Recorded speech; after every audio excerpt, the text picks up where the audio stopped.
Hello friends, home cook মঞ্চুতে আপনাদের সবাইকে অনেক অনেক স্বাগত। তো আজ আমি ডুমুরের একটি রেসিপি বানাবো। এই রেসিপিটা ভীষণই সুস্বাদু হয়, আর তাছাড়া ডুমুর তো ভীষণই স্বাস্থ্যকর একটা রেসিপি।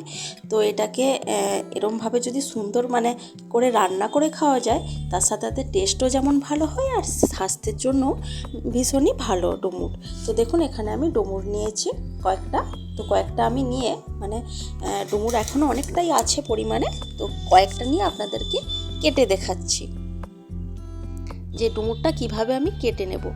তো ডুমুরের বাইরের দিকটা আমি পুরোটা নিয়ে নেব, ভেতরের দিক যে একটা ফুল ফুল একটা অংশ থাকে সেটাকে আমি বাদ দিয়ে দেবো। তো দেখুন, আমি ছুরির সাহায্যে বাইরের দিকটা এরমভাবে কেটে নিচ্ছি, আর ভেতরের এই অংশটাকে আমি দেখুন একটা দানা দানা কিছু একটা অংশ থাকে সেটাকে আমি বাদ দিয়ে ফেলে দিচ্ছি। তো এইভাবেই আমি পুরো ডুমুরটাকেই কিন্তু কেটে নিয়েছি এবং কেটে খুব ভালো করে ধুয়ে নিয়েছি। আর ডুমুরকে কেটে সাথে সাথে জলে দিয়ে দিতে হয়, না হলে ডুমুর কিন্তু কালো একটা কষ যে ডুমুরের মধ্যে থাকে, তার জন্য ডুমুরটা পুরো কালো হয়ে যেতে পারে। সেই জন্য জল দিয়ে খুব ভালো করে পরিষ্কার করে ধুয়ে রেখেছি। আর এখানে দেখুন টুকরো করে ছোটো ছোটো করে আলু কেটে নিয়েছি, যেটা আমি ডুমুর রান্নার সময় ব্যবহার করব। তারপর কড়াইতে দেখুন জল গরম করতে দিয়েছি। জলের মধ্যে আমি এখন দেব হাফ চামচ পরিমাণ নুন, আর হাফ চামচের থেকে অল্প একটু কম হলুদের গুঁড়ো। আর এই জলের মধ্যে আমি এখন ডুমুরটাকে সেদ্ধ করব। ডুমুর তো একটু শক্ত হয়, সেদ্ধ হতে একটু টাইম লাগে, সেই জন্য রান্নার আগে আমি সেদ্ধ করে নেব। আর দেখুন, জলের পরিমাণটা আমি খুব কম পরিমাণে দিয়েছি, যাতে করে জলটা আমাদেরকে ফেলে না দিতে হয় ডুমুর থেকে, যাতে সেদ্ধ হওয়ার সময় ওই পুরো জলটাই ডুমুরের মধ্যেই রয়ে যায়। তো দেখুন, আমি 6 থেকে 7 মিনিট সেদ্ধ হতে দিয়েছিলাম। তারপর দেখুন জলটা কিন্তু পুরোটাই টেনে নিয়েছে ডুমুর, আর কিন্তু কোনোভাবেই জলের মধ্যে থেকে বের করে আমাদের ফেলতে হবে না। তারপর আমি ডুমুরটাকে নামিয়ে রেখেছিলাম। এখন কড়াইটা পরিষ্কার করে আমি কড়াইয়ের মধ্যে দিচ্ছি তেল। অল্প পরিমাণেই তেল দিচ্ছি। তো তেলটা খুব ভালো মতো গরম হয়ে যাওয়ার পর এই তেলের মধ্যে যে ছোটো ছোটো টুকরো করে কেটে রেখেছিলাম আলুটা, ওটা ভেজে নেব।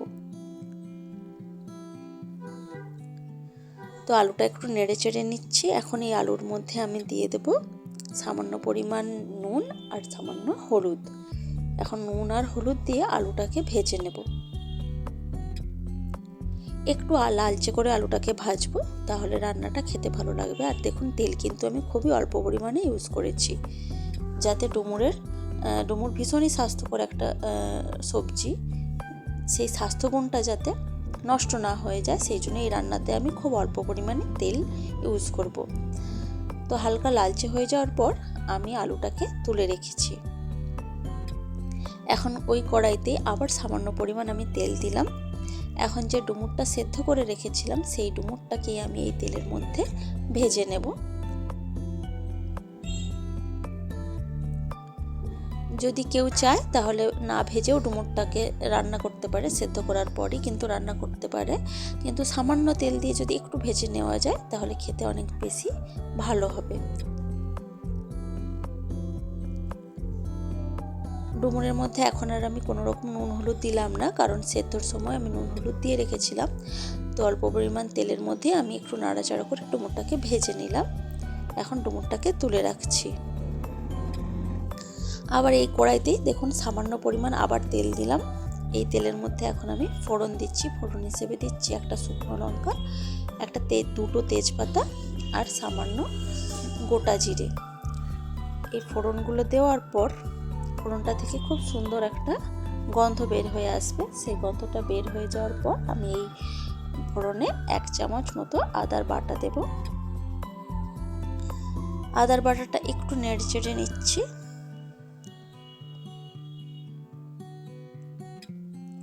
একটু নেড়ে চেড়ে নেওয়ার পর আদা বাটার মধ্যে আমি দিলাম 1 চামচ পরিমাণ হলুদের গুঁড়ো, 1 চামচ পরিমাণ জিরের গুঁড়ো, আর হাফ চামচ পরিমাণ লঙ্কার গুঁড়ো। স্বাদ মতো লঙ্কা ঝালটা যে যার স্বাদ মতো, চাইলে কম বেশি করা যায়। তো যেহেতু গুঁড়ো মশলাগুলো দিলাম, সেই জন্য যাতে পুড়ে না যায়, সেই জন্য সামান্য পরিমাণ জল দিয়ে এখন আমি মশলাটাকে খুব ভালো করে কষিয়ে নিচ্ছি,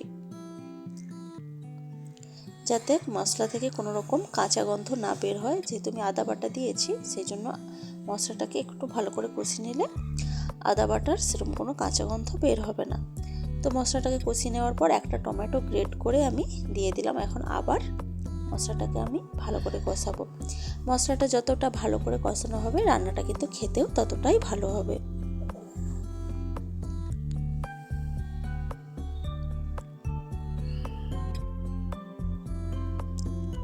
তো দেখুন মশলা কিন্তু আমার প্রায় কষানো হয়েই আসছে।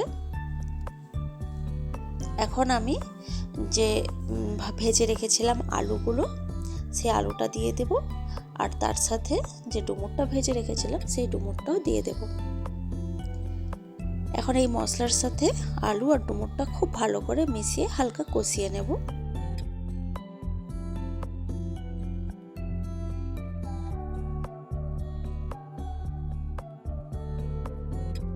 তো দেখুন একটু টাইম নিয়ে আমি ডুমুর আলুটাকে খুব ভালো করে কষিয়ে নিয়েছি। এখন একটু ডুমুর আলুর মধ্যে আমি জল দিয়ে নেব, যাতে আলুটা যেহেতু আমি ভেজে রেখেছি কিন্তু কোনো রকম সেদ্ধ করিনি, ডুমুরটা সেদ্ধ আছে, আরও একটু সেদ্ধ হতে লাগবে, আর তার সাথে আলুটাও সেদ্ধ হবে, সেই পরিমাণ আমি জলটা দিয়েছি। তো এরপর দেখুন আমি হাফ চামচ মতো নুন দিয়েছি। নুন দিয়ে সব কিছু একসাথে খুব ভালো করে মিশিয়ে নিচ্ছি। তো একসাথে খুব ভালো করে মিশিয়ে নিয়ে আমি এখন এটাকে আবার ঢাকা দিয়ে রেখে দেব প্রায় 6 থেকে 7 মিনিট মতো। গ্যাসের আঁচটা মিডিয়ামে রেখে আমি এটাকে রান্না হতে দিয়েছি। 6 থেকে 7 মিনিট পর একটু ঢাকাটা খুলে সব কিছু একসাথে খুব ভালো করে আবার নাড়িয়ে নিচ্ছি। এখন আমি এই রান্নাটার মধ্যে দেব চিনি। এক ছোট চামচের 1 চামচ পরিমাণ চিনি দিলাম, আর দেব গরম মশলার গুঁড়ো হাফ চামচ পরিমাণ। তো এই চিনি আর গরম মশলাটাকে আবার রান্নাটার মধ্যে খুব ভালো করে মিশিয়ে নেব।